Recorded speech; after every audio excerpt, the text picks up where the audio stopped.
लोकसभा में अग्निवीर के मुद्दे पर राहुल ने फिर सरकार को घेरा, कहा नहीं मिल रही कोई मदद। राजनाथ ने किया पलटवार, कहा देश को गुमराह कर रहे हैं नेता प्रतिपक्ष। गाजीपुर सांसद अफजाल अंसारी की सदस्यता होगी बहाल, गैंगस्टर केस में मिली बड़ी राहत। हाईकोर्ट ने 4 साल की सजा को किया रद्द।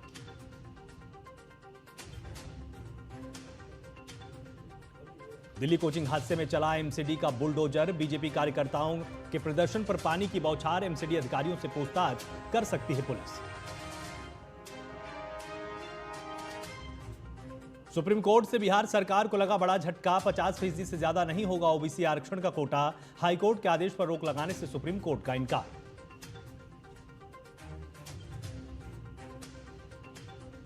यूपी विधानसभा का मानसून सत्र आज से शुरू, कल सदन में अनुपूरक बजट पेश करेगी योगी सरकार। राज्य राजधानी क्षेत्र से जुड़ा बिल पेश कर सकती है सरकार।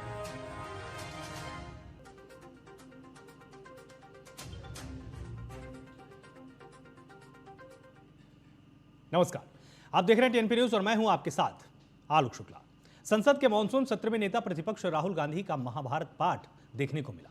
चक्रव्यूह का जिक्र छेड़कर राहुल ने बीजेपी सरकार पर जमकर निशाना साधा। इस दौरान उन्होंने अग्निवीर योजना, किसान इंटर्नशिप योजना समेत कई मुद्दों को लेकर सरकार को आड़े हाथों लिया है। कुरुक्षेत्र में एक युवा को, अभिमन्यु को 6 लोगों ने चक्रव्यूह में मारा था। 6 चक्रव्यूह में फंसाकर मारा था। सर, चक्रव्यूह के अंदर डर होता है, हिंसा होती है। मैंने चक्रव्यूह के बारे में थोड़ी रिसर्च की और पता लगा कि चक्रव्यूह का एक दूसरा नाम होता है पद्मव्यूह, मतलब लोटस फॉर्मेशन। तो जो चक्रव्यूह होता है स्पीकर सर, वो लोटस के शेप में होता है, कमल के फूल के शेप में होता है। 21वीं सदी में सर एक नया चक्रव्यूह तैयार हुआ है स्पीकर सर, वो भी लोटस की शेप में है सर, और उसका चिन्ह प्रधानमंत्री जी अपनी छाती पर लगा के चलते हैं। सर, जो अभिमन्यु के साथ किया गया था, जो अभिमन्यु को चक्रव्यूह में फंसाया गया था, वही हिंदुस्तान के साथ किया गया है। हिंदुस्तान के युवाओं के साथ, हिंदुस्तान के किसानों के साथ, हमारी माताओं बहनों के साथ, स्मॉल बिजनेसेस के साथ। सर, अभिमन्यु को 6 लोगों ने मारा था। उनके नाम द्रोणाचार्य, कर्ण, कृपाचार्य, कृतवर्मा, अश्वत्थामा और शकुनी। सर, आज भी चक्रव्यूह के बीच में 6 लोग हैं। सर, चक्रव्यूह के बिल्कुल सेंटर में, चक्रव्यूह में हजारों लोग होते हैं सर, मगर उसके बिल्कुल सेंटर में 6 लोग कंट्रोल करते हैं। तो जैसे उस टाइम 6 लोग कंट्रोल करते थे, वैसे आज भी 6 लोग कंट्रोल कर रहे हैं। चक्रव्यूह को नरेंद्र मोदी जी, अमित शाह जी, मोहन भगवत जी, अजीत दोवल जी, अंबानी और अदानी जी कंट्रोल कर रहे हैं। चक्रव्यूह को पद्मव्यूह भी कहा जाता है सर। जो पद्मव्यूह वाले हैं, इनको गलतफहमी है। ये सोचते हैं कि देश के युवा, देश के पिछड़े लोग अभिमन्यु हैं। देश के पिछड़े लोग अभिमन्यु नहीं है, अर्जुन है। पहला काम इस चक्रव्यूह ने क्या किया? जो हिंदुस्तान को रोजगार देते हैं, स्मॉल एंड मीडियम बिजनेसेस हैं, जो करोड़ों युवाओं को रोजगार देते थे, उन पर इस चक्रव्यूह ने आक्रमण किया। कैसे किया? नोटबंदी, जीएसटी और टैक्स टेररिज्म। आप लोग आतंकवाद की बात करते हो। पूरे देश में अगर कोई भी व्यक्ति छोटा बिजनेस चलाता है, तो रात को उसको फोन कॉल आता है इनकम टैक्स डिपार्टमेंट से, जीएसटी से, और टैक्स टेररिज्म का वो शिकार बनता है। इस टैक्स टेररिज्म को रोकने के लिए बजट में आपने कुछ नहीं किया है। तो टैक्स टेररिज्म के कारण, और ये जो आपकी नीतियां हैं, जो आपने कोविड के समय बड़े बिजनेसेस की मदद की और जो स्मॉल एंड मीडियम बिजनेसेस थे उनको खत्म किया, उसके कारण आज हिंदुस्तान के युवाओं को रोजगार नहीं मिल सकता है। पहली बार सेना के जवानों को आपने अग्निवीर के चक्रव्यूह में फंसाया। सही बात। इस बजट में अग्निवीरों के पेंशन के लिए 1 रुपया नहीं है। आप अपने आप को देशभक्त कहते हो, मगर जब अग्निवीरों की मदद करने की बात आती है, जवानों को पैसा देने की बात आती है, तो बजट में आपको 1 रुपया नहीं दिखाई देता। उनकी पेंशन के लिए 1 रुपया आपने नहीं दिया। तो उनको आपने अग्निवीर के चक्रव्यूह में फंसाया। बजट में आपने इंटर्नशिप प्रोग्राम की बात करी, और यह शायद एक मजाक है, क्योंकि आपने कहा कि ये इंटर्नशिप प्रोग्राम सिर्फ हिंदुस्तान की 500 सबसे बड़ी कंपनियों में होगा, और 99% जो हमारे युवा हैं उनको इस इंटर्नशिप प्रोग्राम से कुछ लेना देना नहीं, कोई फायदा नहीं होने वाला है। तो आपने पहले टांग तोड़ दी और उसके ऊपर आप बैंडेड लगाने की कोशिश कर रहे हैं। मेन मुद्दा आज युवाओं का एग्जाम पेपर लीक है। जहां भी हम जाते हैं, आपने बेरोजगारी का चक्रव्यूह बना दिया इनके लिए, और जहां भी हम जाते हैं वो कहते हैं देखिए बेरोजगारी है मगर पेपर लीक भी होता है। तो आपने एक साइड पेपर लीक चक्रव्यूह, दूसरी साइड बेरोजगारी चक्रव्यूह। पेपर लीक मैं आपको बताता हूं 10 साल में 70 बार हुआ। अगर आप जानना चाहते हैं, 10 साल में 70 बार हुआ। जो अन्नदाता हैं वो चक्रव्यूह से निकलने के लिए, आपके चक्रव्यूह से निकलने के लिए जो आपने बनाया 3 काले कानून, जमीन अधिग्रहण बिल को आपने कमजोर किया, उनको आप सही दाम नहीं देते हो। इस चक्रव्यूह से निकलने के लिए उन्होंने आपसे सिर्फ एक चीज मांगी है, 2 चीजें नहीं मांगी है, सिर्फ एक चीज मांगी है। उन्होंने कहा है कि हमें लीगल गारंटीड एमएसपी दे दो। आपने उनको बॉर्डर पे बंद कर दिया, रोक दिया, आज तक रोड बंद है।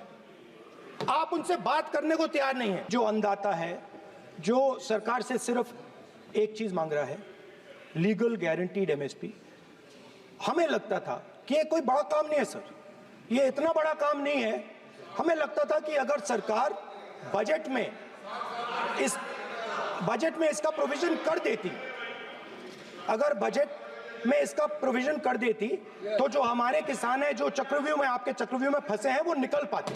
सर मिडिल क्लास जो है वो शायद इस बजट से पहले प्रधानमंत्री को सपोर्ट करता था। जब प्रधानमंत्री ने कोविड के समय उनसे थाली बजवाई थी तो उन्होंने दबाकर थाली बजाई, धड़ धड़ धड़ धड़ धड़ थाली बजा बजाई। हमें अजीब लगा, मगर प्रधानमंत्री ने मिडिल क्लास को ऑर्डर दिया तो मिडिल क्लास ने थाली बजाई।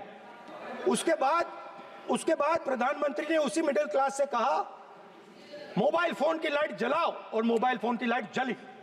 मिडिल क्लास ने, पूरे हिंदुस्तान में मिडिल क्लास ने मोबाइल फोन की लाइट जला दी। अब इस बजट में आपने उसी मिडिल क्लास के एक छुरा पीठ में मारा, दूसरा छुरा छाती में, एक इधर मारा और एक इधर मारा।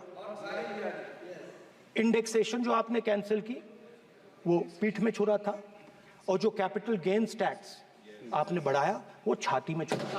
हिंदू धर्म में चक्रव्यूह का ऑपोजिट क्या होता है जानते हो आप चेयर को एड्रेस। मैं बताता हूं सर। शिव की बारात होती है सर, शिव की बारात में कोई भी आ सकता है, किसी भी धर्म का कोई भी व्यक्ति आ सकता है, बारात में आ सकता है, नाच सकता है, गा सकता है, अपना सपना देख सकता है।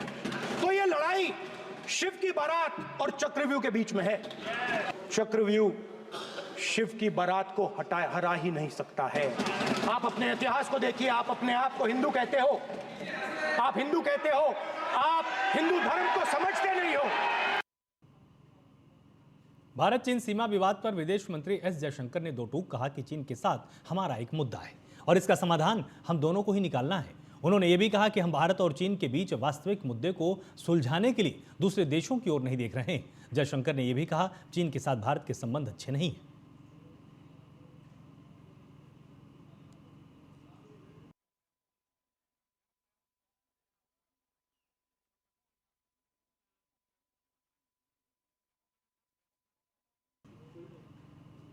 दिल्ली कोचिंग सेंटर हादसे को लेकर एमसीडी का एक्शन देखने को मिला है।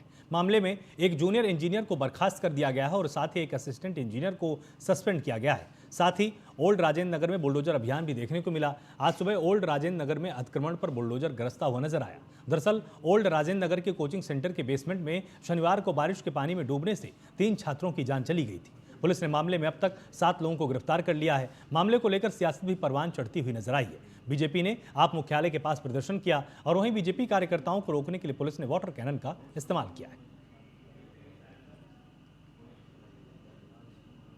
दिल्ली हाईकोर्ट ने अरविंद केजरीवाल की सीबीआई गिरफ्तारी को चुनौती देने वाली याचिका और अंतरिम जमानत पर फैसला सुरक्षित रख लिया है। सुनवाई के दौरान सीबीआई ने केजरीवाल को दिल्ली शराब नीति केस का असली सूत्रधार बता दिया। साथ ही कहा कि उनकी गिरफ्तारी के बिना मामले की जांच नहीं की जा सकती है। बता दें कि दिल्ली हाईकोर्ट ने 17 जुलाई को हुई सुनवाई में भी केजरीवाल की गिरफ्तारी और अंतरिम जमानत की याचिका पर फैसला सुरक्षित रखा था। बता दें कि सीबीआई ने केजरीवाल को 26 जून को अरेस्ट किया था।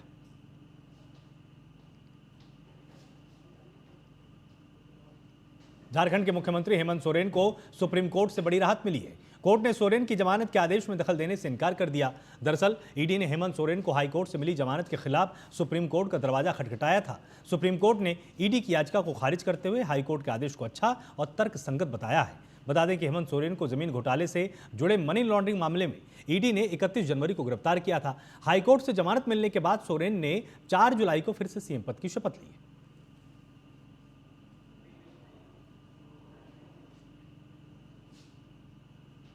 वक्त यहां पर एक छोटे से ब्रेक का है, जल्द हाजिर होते हैं।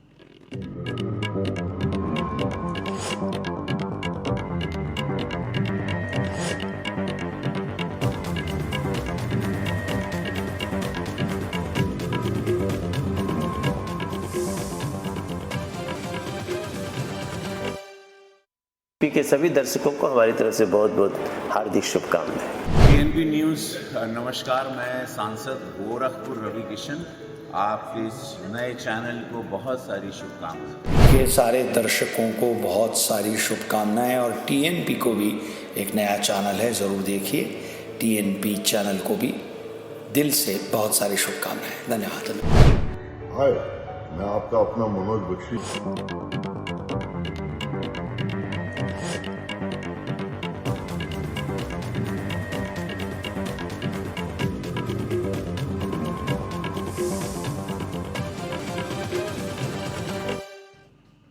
ब्रेक के बाद आप सभी का स्वागत है। राजस्थान की भरतपुर रेंज पुलिस ने 6 जिलों में कुख्यात अपराधियों को पकड़ने के लिए 2 दिवसीय एरिया डोमिनेशन अभियान चलाया। इसके लिए जिलों में पुलिस की 328 टीमें गठित की गईं और इस अभियान के तहत 797 अपराधियों को पुलिस द्वारा गिरफ्तार किया गया।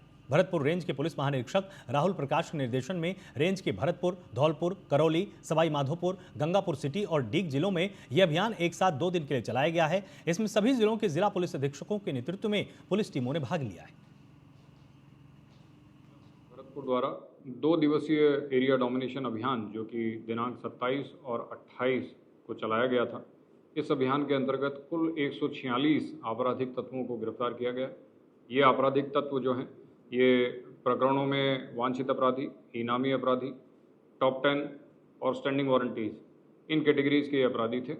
साथ ही साथ कुल इसमें 70 टीमों का गठन किया गया था, जिसमें 300 के आसपास पुलिसकर्मी शामिल थे, जिन्होंने 240 स्थानों पर दबिश दे करके कुल 146 आपराधिक तत्वों को हिरासत में लिया है। इन सभी के साथ में आर्म्स एक्ट, एनडीपीएस एक्ट तथा अवैध शराब और अवैध खनन, इन सभी एक्ट्स में भी जिला पुलिस द्वारा कार्रवाई की गई है।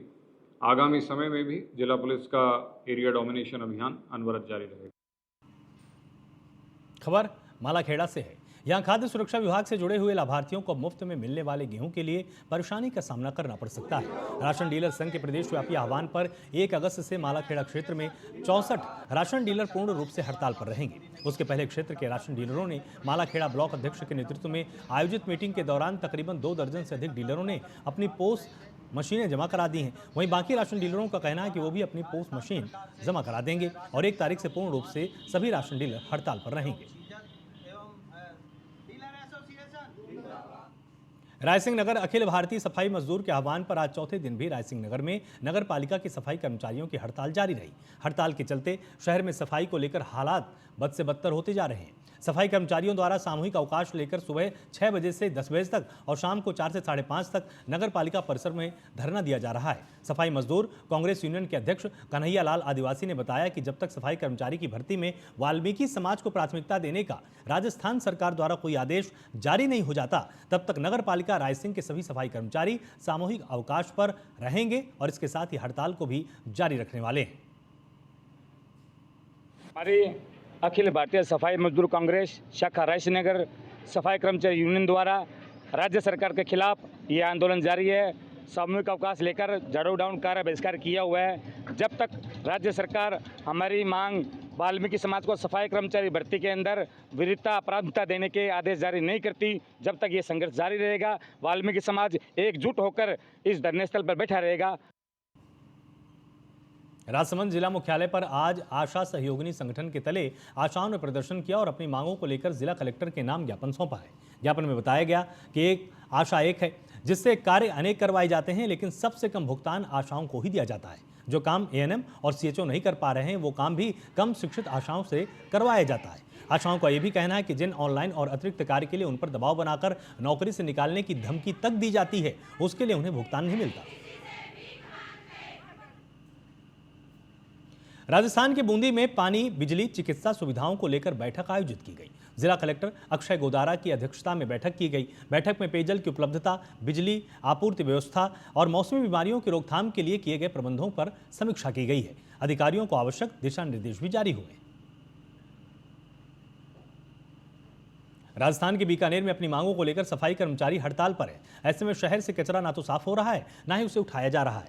मानसून का सीजन अगर बारिश होती है तो शहर के नाले नालियां जाम हो जाएंगे और पानी सड़कों पर जमा हो जाएगा। ऐसे में आमजन को परेशानी होगी। और आपको बता दें, वाल्मीकि समाज के सफाई कर्मचारियों की भर्ती और वाल्मीकि समाज को तवज्जो देने की मांग को लेकर आंदोलन कर रहे हैं। पिछले 3 दिन से शहर की सफाई व्यवस्था ठप पड़ी है, जिससे जगह जगह गंदगी के ढेर लग चुके हैं। सफाई कर्मचारियों का कहना है कि अगर सरकार ने मांगे नहीं मानी तो काम पर लौटेंगे नहीं। ब्यावर जिले के जवाजा ग्रामीण क्षेत्र में हो रही अनियमित बिजली कटौती और लोटियाना बिजली सब सेंटर का काम चालू करवाने के लिए ब्लॉक कांग्रेस कमेटी जवाजा के अध्यक्ष एडवोकेट धर्मेंद्र सिंह लोटियाना के नेतृत्व में सैकड़ों कांग्रेस के कार्यकर्ताओं और ग्रामीणों ने बिजली विभाग का घेराव करके धरना प्रदर्शन किया और विकास अधिकारी जवाजा को ब्यावर जिला कलेक्टर के नाम एक ज्ञापन भी सौंप दिया है। ज्ञापन में बताया गया कि जवाजा पंचायत समिति के ग्रामीण क्षेत्र में विभाग की मनमर्जी और लापरवाही के चलते 15 से 16 घंटे बिजली कटौती होती आई है, जबकि फैक्ट्रियों में लाइट बनी रहती है। इसकी वजह से गांव के रहवासियों को काफी परेशानी होती है। डिडवाना कुचामन जिले के नावा में तृतीय विशाल कांवड़ यात्रा द्वारा पंचोता से कांवड़ लाकर भगवान महादेव का जलाभिषेक किया गया। यह कांवड़ यात्रा शहर के मुख्य मार्गों से निकली और जहां भक्तों ने गुलाब के फूलों से यात्रा का स्वागत किया है। कांवड़ यात्रा में महिलाओं ने बढ़ चढ़कर हिस्सा लिया और भगवान शिव को प्रसन्न करने के लिए बम बम भोले के जयकारों के साथ नीलकंठ महादेव का जलाभिषेक किया।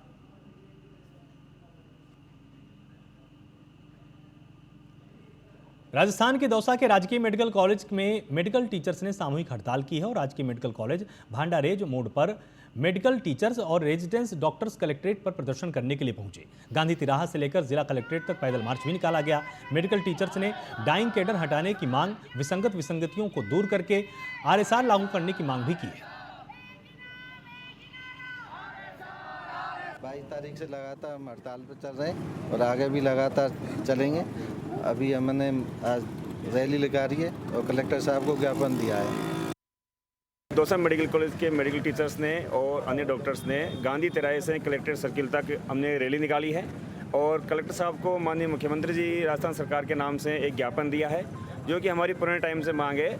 हम 22 तारीख से कार्य बहिष्कार पे हैं और हमारी एक ही मांग है कि राजस्थान में जितने भी मेडिकल टीचर्स हैं उनमें समान रूप से समान प्रकार के नियम लागू किए जाएं और राजस्थान सर्विस रूल्स जिनको हम बोलते हैं आरएसआर हमारे पे लागू किए जाए। हमारी यही मांग है और जब तक ये मांग हमारी पूरी नहीं होगी तब तक हम कार्य बहिष्कार जारी रखेंगे। सब चिकित्सकों की एक ही मांग है कि हमें आरएसआर नियम लागू किया जाए और जो सरकार ने हमें डाइन कैडर घोषित किया गया है वो डाइन कैडर निरस्त करके आरएसआर नियम लागू किया जाए।